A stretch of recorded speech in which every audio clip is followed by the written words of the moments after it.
everybody. Thank you for being here. My name is Richardson. I'm from Charlotte, North Carolina, and I'm the Director of Advocacy with Equality North Carolina. Joining me today to talk about RFRA, or Religious Exemption Laws, is Meno from the ACLU. And then we also have Meno McClain-Snipes from Equality Federation. So we're very excited to be here and share a little bit about kind of post-marriage, post-Obergefell decision, and talk about religious exemptions and what does that mean for North Carolina. And other states. And other states. Let us know when you want us to advance. Super high tech. Very nice. All right. Do you need us to turn off the lights so you can see the Is that better? Is that okay? Yeah. Okay. Perfect. Okay. So if you have been paying attention to the news lately, you've probably seen tons of these anti-LGBT types of legislation just popping up all over the country. We have over 50 RFRA laws, or religious exemption laws, that have been proposed nationally.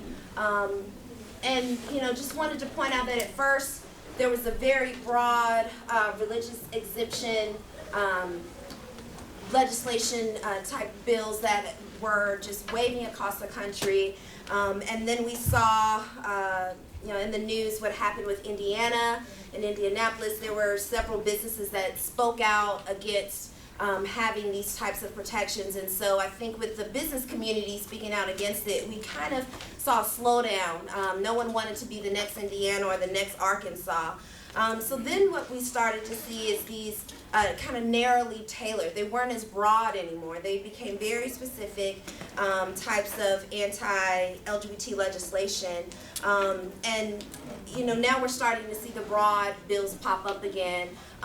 Here recently we've been seeing things happening in Georgia where I call them these super RFRAs, these monster bills where it's a religious exemption and more. So for example, in Georgia there's kind of a First Amendment Defense Act attached on it, and then was it 2 other pieces on that as well, or does anybody know? The story of Georgia? Yeah. So it started off as a so-called Pastor Protection Act, which feels neutral, and then they dropped in something called FADA, First Amendment Defense Act, into the text of it, and yeah, I'm sure there's... What was that last one you mentioned? The First Amendment Defense Act?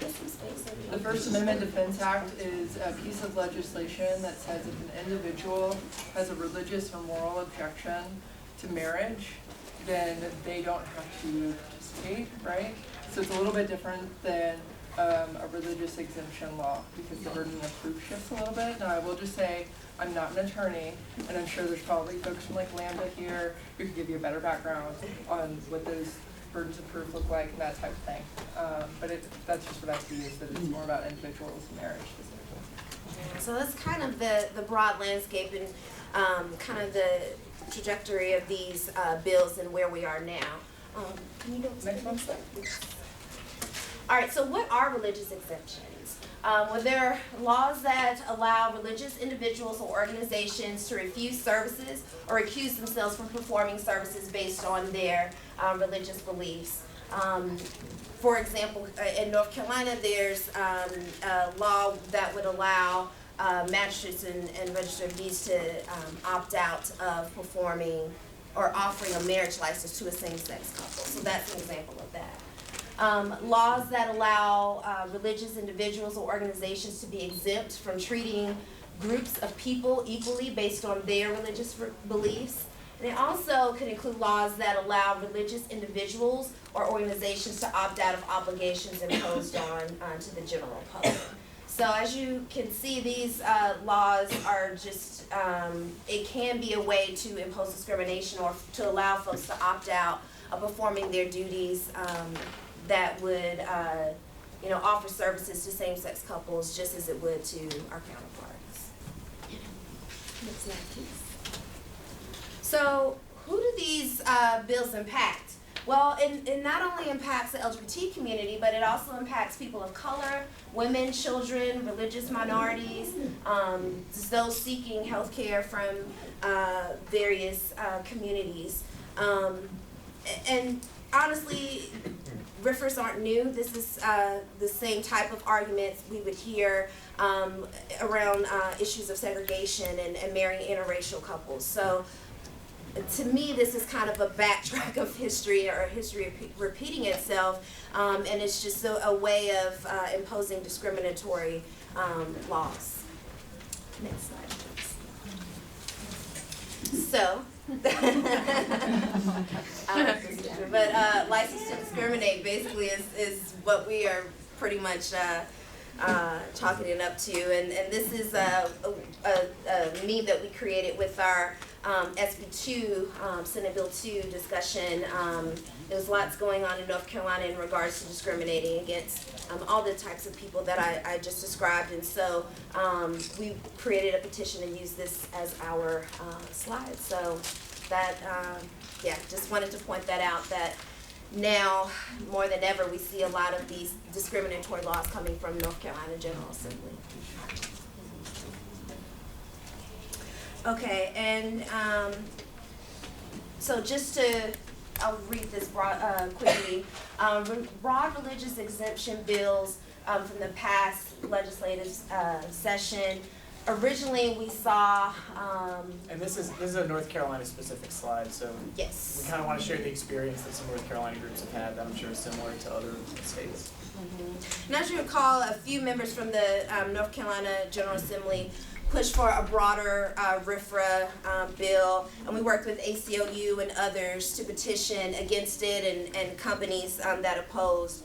And so the House and Senate leadership, they weren't completely solid on their support of the bill, and Governor McCrory was a bit wishy-washy with it, and eventually Speaker Moore said that it wouldn't be considered due to some procedural issues. So I just wanted to kind of walk you all through where these broad religious exemptions are in North Carolina to give you a more concrete example.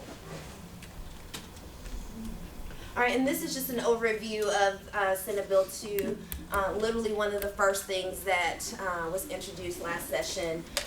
So, you know, these LGBTQ or discriminatory issues are literally like first thing on their minds as soon as the session opens, and there's no doubt in my mind that as soon as the short session opens at the end of April, that will again be on their target list. But just to give you a brief overview, the Atlantic, for example, called North Carolina's version of RFRA a narrower and meaner version of RFRA, which is definitely not good. It would allow magistrates to recuse themselves from performing any marriages for 6 months at a time. So it's a way of saying we're not discriminating against you, we're discriminating against everyone because of my sincerely held religious objection. Magistrates are the only people in North Carolina who can offer the mandatory ceremony piece, which is required for a civil marriage license here in North Carolina. They are government officials, and both chambers passed this type of legislation, and so it passed, and then Governor McCrory vetoed it because he was maybe considered moderate sometimes. But then they went back and passed it over him. They overrode his veto, yes. Hey, Crystal, a question. Megan back here, hiding. Oh, I had a question. Sorry. Figured I should shout. When you say that when the short session opens again in April, what kind of a bill are you anticipating? What do you think we should be prepared for? I think we're all trying to figure that out now and talking with our our friends in the House on both sides, but it looks like they could possibly, for example, I think a lot of this is geared towards the Charlotte ordinance, so they could do like a preemptory bill that could prevent Charlotte and preempt other municipalities from doing it. They could just remove the public accommodations piece and leave the rest of it.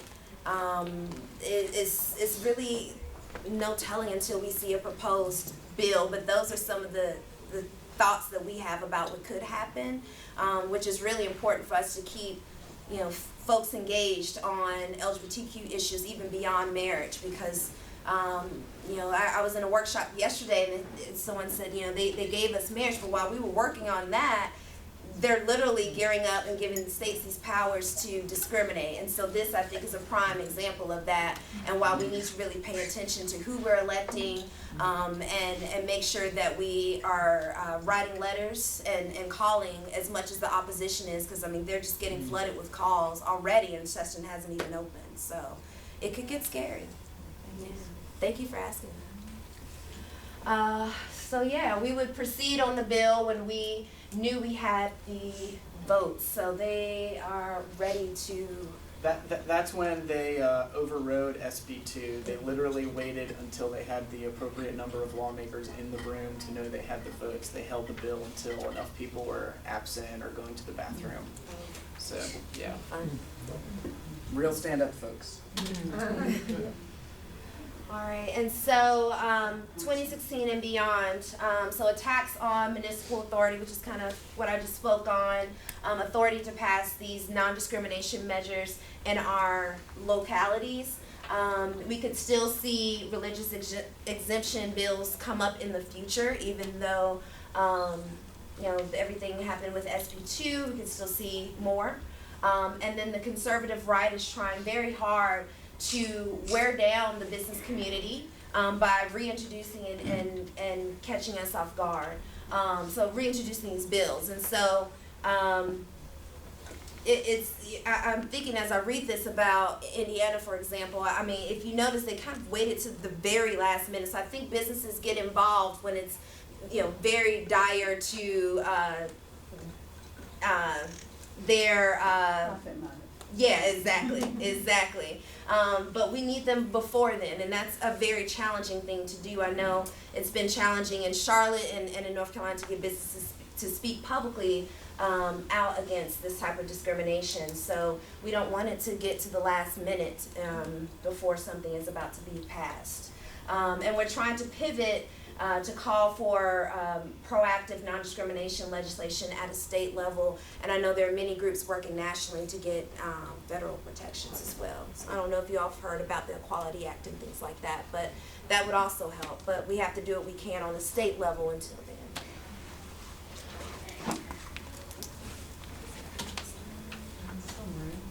Oh, That was the one that at the. Oh, we had a cute oh, we missed the. Yeah, one of our graphics didn't load. It was a cute little unicorn, fiery dragon. Smells. Imagine a dragon and a unicorn. Yeah.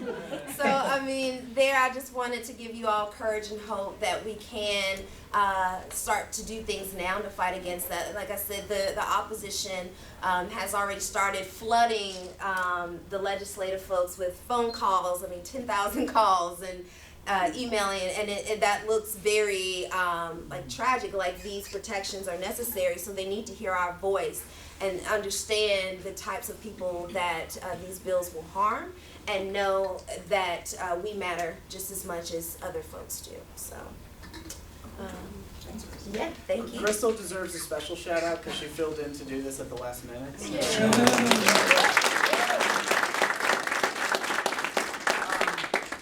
So, what we want to do, they want to switch. Oh, So what we want to do today, after, getting that kind of background on where a lot of these laws in North Carolina and across the country are, is we want to talk about how to push back against these. And, what are the messages that we can use to push back against the opposition's messages. So what I'm going to do right now is give a little overview of what folks on both sides have said and talk about some of the experiences of us here in North Carolina and trying to get spokespeople to push back against religious exemption laws. And then Amanda is going to present the sort of latest best practices for messaging against this. And then we're going to take some time to ask all of you to split into groups to test some of these arguments on each other. So you can have conversations where you're either trying to talk to your neighbor about it, or if somebody wants to put on their mean hat and be like somebody on the other side of the issue and do a debate, you can do that too. But we essentially want to give you ammunition for going into these arguments, knowing what to expect. So that's the first thing I want to talk about is what will the other side say when these bills get introduced. And I think if there's one theme to take away, it's that there is a lot of language that we think we own that they are stealing. Things like religious freedom, religious liberty, fairness, right? These are things that we're working under one set of definitions for, and they are working under a totally different set of definitions. So these are opposition talking points that I have taken directly from the Alliance Defending Freedom's website. And these are some of the things they're going to say when they introduce these bills in your state. And just see how sort of vague the language is and how easily it can be something that we would say ourselves. So our job is to try to push back against these assumptions. So what is the other side going to say when they introduce a religious exemption bill? Well, first of all, they're going to call it a religious freedom bill. And they're going to say every American should be free to live and work according to their faith without fear of being punished by the government. Most people would agree with that, right? That sounds reasonable. You should be able to follow your religious beliefs without being punished by the government. We know, however, when they say that, they mean I should be free to discriminate against people, I should be free to turn people away, and that's what my religious beliefs are. So these are the things we need to push back against. They're going to talk about the importance of religious freedom. It's a basic human right. It ensures that everybody gets a fair hearing. You know, a lot of the new type of religious exemption laws we're seeing haven't been totally tested out in court yet. And one of the things that they will argue is these things deserve their fair day in court. You know, we should pass these laws to protect people, and if there's some disagreement, we can figure them out in court. So how can anyone be opposed to giving them that that fair hearing? Well, obviously, by the time we get to that hearing, someone will have been refused service, discriminated against, denied a government service, you name it. And again, they're going to use this broad language to say they protect everybody's freedom. You know, this isn't just about people who want to deny service. This is about everybody. This applies to you. People on our side of the issue are protected by these laws that they're going to argue. And they're also going to come at you with anti-government type language. You know, the government shouldn't have unchecked power to intrude on the freedom of Americans. These laws help prevent that, right? So they're taking pages out of our same playbook by appealing to sort of broad, commonly shared values that when people who might not know a lot about these issues or just see a headline that says religious freedom bill introduced, they're going to hear somebody saying this and they're going to say, oh, well, I generally agree with that, right? So what we're going to get into is, you know, how do you push back against these broad ideas? The other thing they're going to say, and this is very recent as you can see, is anybody from Missouri in the room by any chance? No? Yeah? Yeah, Missouri? Yeah, all right. So y'all just had this filibuster where, was it 48 hours? Yes. What was the the Democrats in Missouri filibustered a RFRA bill for 48 hours, got tremendous national coverage by doing this. And that whole time, the supporters of this broad RFRA law were saying things like this, that what we say, this is discrimination. They say, no, it's not, right? It's just fighting for fairness. There's that word again. And the right for all people to live freely, live their faith. We're not infringing on anyone's rights. It's about liberty. So this is just a couple weeks ago, these types of messages out there in the world. This is what we got to push back against. So I hope the audio on these videos works. So, boom. Look at you. You don't have And we got the audio.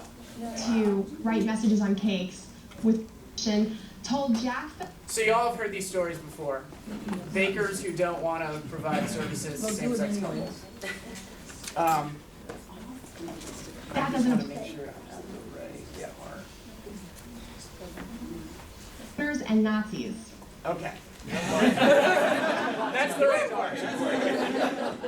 Okay, so I'm just going to let this play. So this is a lawyer from the Alliance Defending Freedom talking about why they are defending this baker. So-called Civil Rights Commission There we go. Trigger warning. write messages on cakes with which you disagree. However, what's very troubling and quite frankly alarming is that this exact same commission, this so-called Civil Rights Commission, told Jack Phillips, the owner of Masterpiece Bakery in Colorado, that that doesn't apply to him, that he had declined very politely to bake a same-sex wedding cake. He serves every person who comes through his door. He has plenty of LGBT customers, but because of his faith in Jesus Christ, he drew the line at marriage.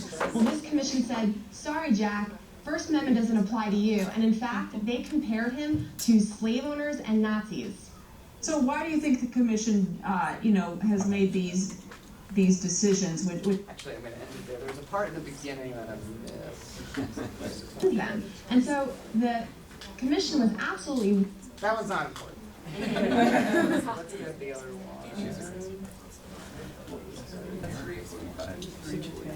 Okay, so this is a similar situation. This is a florist who did not want to provide weddings. They're telling me that I have to accept what they're saying, or I'm going to lose my business. I'm going to lose our personal assets, our retirement.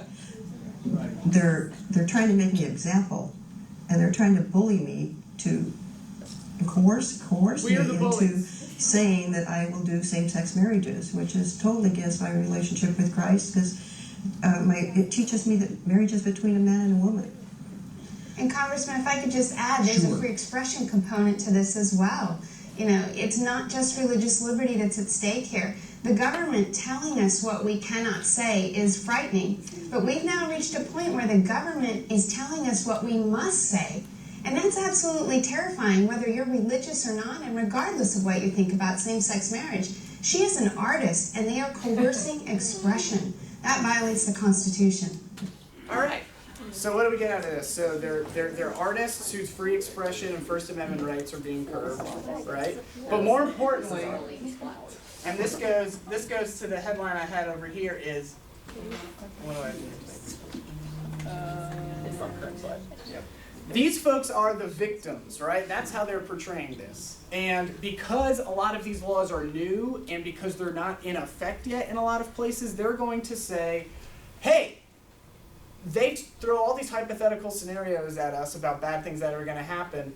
They can't point to victims of these laws at all, which is one, not true, but two, still something they're going to say, and they're going to put themselves out there as the victims, as the people whose rights are being violated in the situation. So again, these are the big sort of things we have to push back against. How do we push back against them?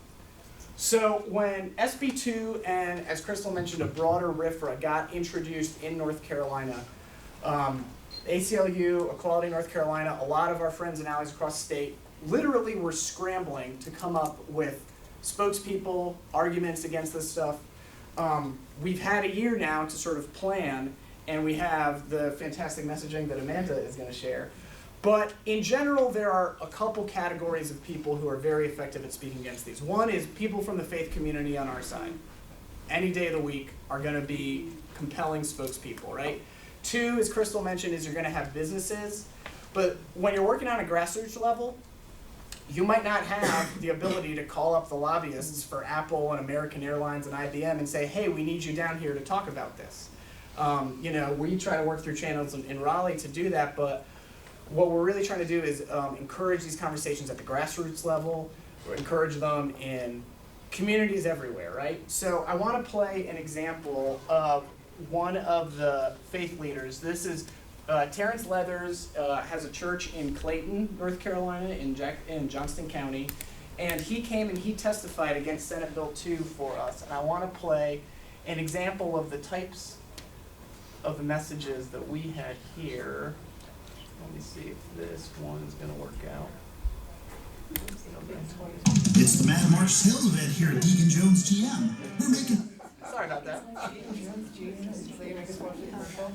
This is what happens when you have too many videos. So, one thing I want to say, this is Sarah Preston, who's our executive director of the ACLU North Carolina Finishing. So one thing I want to say about what Reverend Leathers says right here, pay attention to how he talks about whether or not this is infringing on the rights of faith groups. It's a very special point to make. He's about to be up there. Okay. Making his way to the podium for us. Here we go. Okay. Thank you, Chairman. My name is Dr. Terrence Leathers, and I have the privilege to serve as pastor of Mount Vernon Christian Church in that small bedroom community known as Clayton, North Carolina. I raised my voice today because I stand in opposition of Senate Bill 2. In my opinion, any bill that allows government officials to opt out of their duty in providing the LGBTQ community their legal right to marry is unwarranted and discriminatory in nature. First, government officials swear an oath to faithfully and impartially discharge the duties of their office. When public officials seek to deny services to tax-paying citizens based on their religious beliefs, they are not living up to their oath and they're not serving the common good. Second, in America, we believe that the government should treat everyone equally under the law and not discriminate. Government officials who have sworn an oath to serve the public shouldn't be able to pick and choose whom they are going to serve based on their religious beliefs. Third, gay people are our sons, they're our daughters, sisters, brothers, parents, friends, neighbors, and co-workers. They work hard, serve in the military, and pay taxes. When they walk into the government office, they should be treated like anyone else and not be discriminated against. And lastly, let me say that I can understand the reluctance of some who may not want to perform a civil marriage. In all honesty, there's some reluctance and unreadiness in the very core of who I am. This is a journey for me. However, I know that houses of worship and clergy have the constitutional protected freedom to determine which marriages they will and won't perform in their faith traditions. No church could be forced to perform a marriage that goes against its religious beliefs. However, you are the government, and you must care for and address the personhood rights of all people that live and work here in North Carolina. You may agonize over it and even dislike it personally, but as a government official, do the right thing. Do not pass this bill. Okay, workshop over. So I mean, there are a lot of things he's doing there, right? He's drawn the line between the role of government and the role of people to have private religious beliefs. But did you see also there he said, I'm not completely comfortable with this. And this is somebody who we've been working with for a long time. I think, frankly, he's trying to move his congregation along with him. But he draws the line there. He says, even if you personally are not supportive of this, the government cannot discriminate. Now, this is going to be different when it's a religious exemption law that applies to private businesses. You're going to have to tweak the message a little bit. But to have prominent people of faith, to have faith leaders come out and say, you can have these beliefs, but you can't discriminate, is a very powerful message. He got a tremendous amount of news coverage from that testimony. The law ultimately ended up being passed, but again, this is after we got a Republican governor to veto it. They had to wait to have the right number of votes to have it in the room. So if you can create a big enough stink, and he testified alongside small business owners and register of deeds who are against it. But that's just an idea of the kind of mobilization you can do when these things are in the legislature, before they're in the legislature, is find the right spokespeople and get them the right messaging. He didn't write that on his own, right? He looked at messaging documents. I think there are lines in there that if you copy and pasted them into Google, you would find them right out of messaging books. Don't be afraid to use messaging. I want to also point to the fact that when we said before, they'll say there aren't victims on their side, on our side, we're going to say yes there are. And if you can ever find them and you can ever lift up their voices, they're incredibly powerful. So some folks in the room may have heard of Thomas and Carol Ann Person. In the 1970s, they were denied a marriage license by 2 magistrates who cited their religious beliefs. Okay?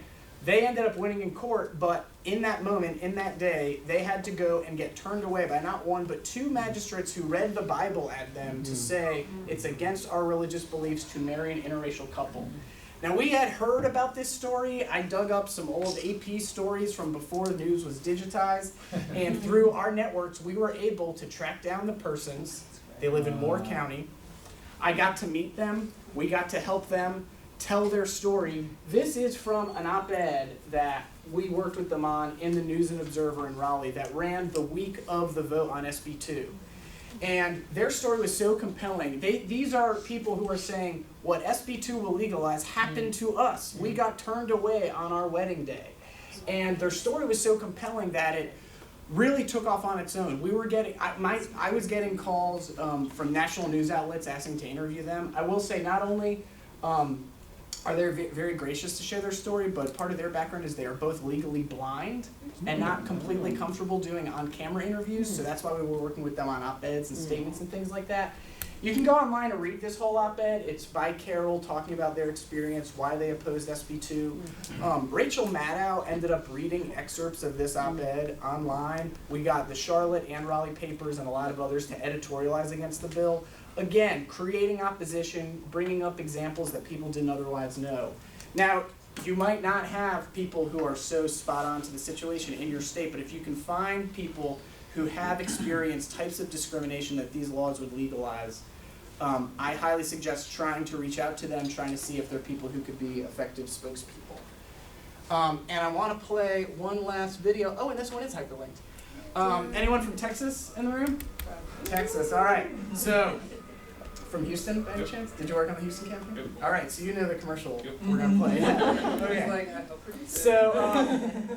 So we all saw some of the very ugly anti-trans messages that came out of the fight to uphold Houston's ordinance.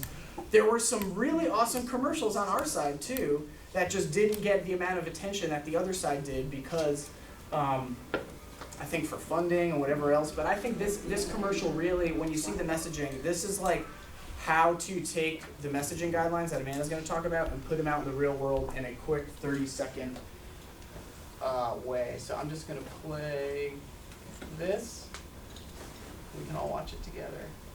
As Christians, we believe in treating others as we want to be treated. That's what we're teaching our son. And that's why we're voting yes on Houston's Equal Rights Ordinance. It's a local tool that makes sure folks in our churches and all Houstonians, no matter their race, age, gender, sexual orientation, or military status, can earn a living, have a place to live, and be served by a business. We're all God's children. We're voting yes on Proposition 1, so everyone can provide for their families without fear of discrimination. Great commercial. Yeah, so I think that's it for my part. I'm going to turn it over to Amanda now. But these, we wanted to show you some examples of how these things are going to work in the field. Because we're going to hear these arguments, and we're going to try to use some of these same arguments on our side. So yeah, I need the microphone. Any thoughts or questions happening in the audience? Because that was a lot. I see one in the back. Of context we just laid on you all. First off, thank you so much. This is exciting to hear. And my question is, if you could help remind us of the time frame, because I know in North Carolina there's been another really nasty bill, House Bill 193, which discriminates against undocumented immigrants and specifically against municipalities for offering sanctuary or IDs that could provide undocumented immigrant sanctuary. So I'm just wondering if there's any point in your work or the campaign where there was a possibility to align those fights and talk about, just the contradiction of saying that your religion prevents you from offering a marriage license when also they're legislating refusing to give sanctuary to the whole community, which just seems like really, oppositional. But I'm not sure if the timeline matched up in that case. Yeah, it's hard because when when things are in the legislature, there's this tendency where you're just pushing back against whatever bills come to the floor, whatever you're going to vote against. But I think one of the takeaways we want y'all to have today is that these are also larger conversations that are connected to a lot of other issues, and these are things that we need to be laying the groundwork on. So it's not just a conversation we're trying to cram into a day or a week. So having public discussions, one-on-one conversations with key leaders in your communities so that when these bills come up, they already kind of have an idea of what they're about, how to talk about them. And a lot of that, you don't even have to worry about the opposition. A lot of that is training up our allies. There are friendly legislators who want to be good on LGBTQ issues, but maybe don't know the right way to talk about something. And that's okay. So we need to reach out to them and maybe connect some of the other issues that they care about with them. So I think, when you're in session, sometimes it's very hard to show those connections and to have that larger conversation. But what we're trying to do right now in Raleigh is try to lay some of that groundwork before our legislature comes back. Any other thoughts or questions before we move on to some of the tips that we have for you all today? No? Okay, great. Hey, thanks to you again. Yeah. Gonna fumble around here. Thank you, Mike. Yay.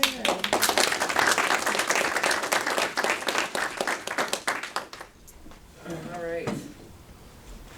So I'm going to be reading notes off of here, but then you all are going to be advancing slides over here. So excuse the clunkiness.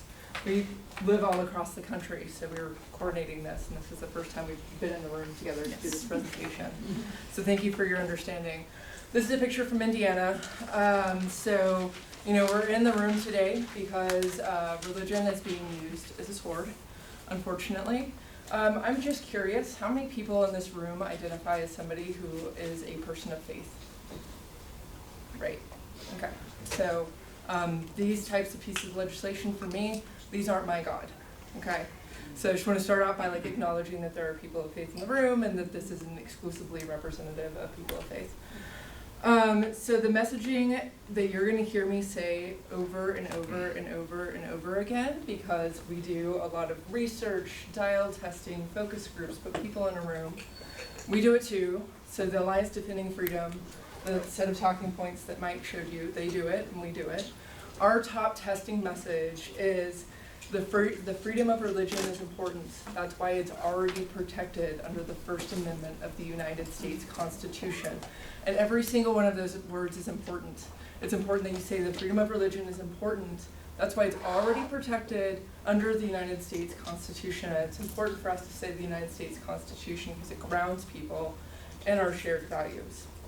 And so you're going to hear me saying that a lot because our goal when we're standing, Mississippi, for example, just is moving on one of these bills, our goal is to be credible and convincing, right? So I'm going to walk you through some of the tips that we have for you all and some of the takeaways that we got from our testing. So next slide.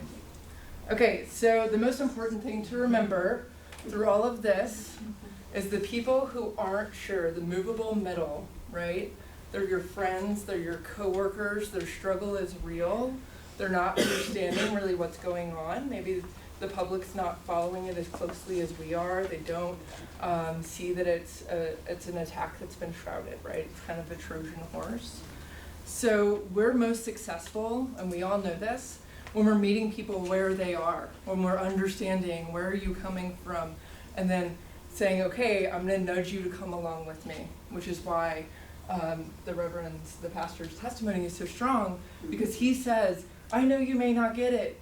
I even don't get it. But you know what? This is like, we're crossing a line for me here, right? So just nudging people to come on a journey with us. And in order for us to get them to come along with us, we can't basically, be jerks. We've got to listen first, right? And we've got to understand with an empathic ear where people are coming from. So with that, there's two takeaways on the psychology piece specifically. First is religion is important in people's lives. It seems really obvious, but I think what happens sometimes is we gloss over that because we're like ready to talk about the consequence and we don't acknowledge what we have shared to begin with. So being dismissive of somebody's deeply held belief is totally a non-starter.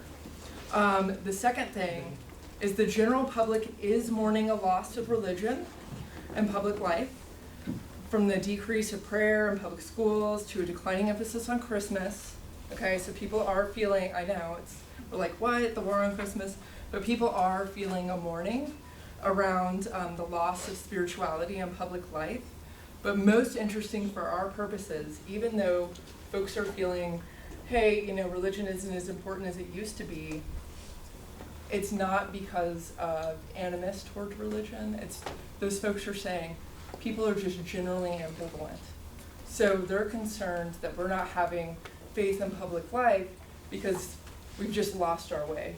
Our culture has lost its way. Not because people are mean-spirited toward people of faith, which ties into what Mike was saying around the victimhood and the bullying.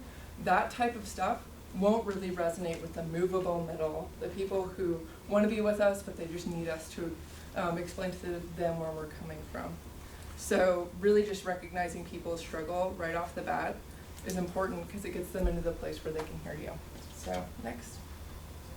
So I talked about how we're going to walk through discomfort. I put on a little bit of a social worker hat. Let's start thinking about where we want to go and how we want to get the people coming with us. So let's just say right now, a local ABC affiliate walked in this room and they had a camera and they put a camera in front of you and they said, can you tell me about religious exemption laws and why you'd be opposed to them? You'd be like, bah, bah, I could tell you a few consequences, right? So our intention coming out of this session today is to learn about what we're gonna say. Are we going to pick a path of anger and frustration? Because it's always the same usual suspects introducing these types of bills. Like for me, I live in Oklahoma, I know it's Representative Kern or it's Senator Silk, and it would be so easy for me to be like, that dang Sally, she just doesn't know better, the stuff isn't gonna pass, you know, she's just mean, right? I could take that path, I could, you know, attack the church that she attends, or I could take the path of sincerely listening to conflicted people and try to speak to their concerns. So using the opportunity to speak, not to Sally Kern, I'm not gonna change her mind, but to speak to somebody like my aunt or my uncle and really hear their concerns and try to make an effort to reconcile our needs, our community's needs, with the concerns of the broader public. So that decision, those little moments, are really, really important, which is why I'm glad this room is overflowing. It means that you all know it's important too, so that's great. Next thing. So we talked a little bit about messaging and messengers, and this is a little political cartoon that shows you. This is the governor of Indiana. He has the basketball in his hands. It's the RFRA basketball. And you can see everybody around them creating an echo chamber.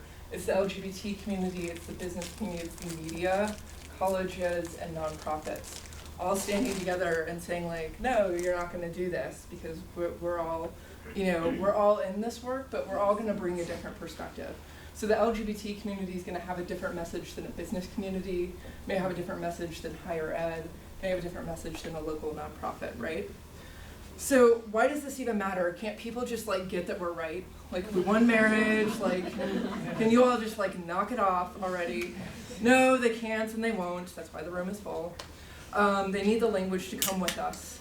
So we're really gonna focus, you know, for toward the end of the session on what that language looks like. People, once they hear our side, they do come with us and they stay with us. So it is about how we're saying what we're saying, who's saying it, why. And another thing that I really like social justice people to think about is the prompt wait, which is why am I talking? Sometimes you're not the best messenger, and it's okay to go find a faith leader or somebody else who can convince the conflicted people in the middle, right? So that's just a little bit of humility that we can practice. So let's kind of reverse back and let's think about, you know, the ABC cameras here in the room with us. Okay, so how are we going to approach things?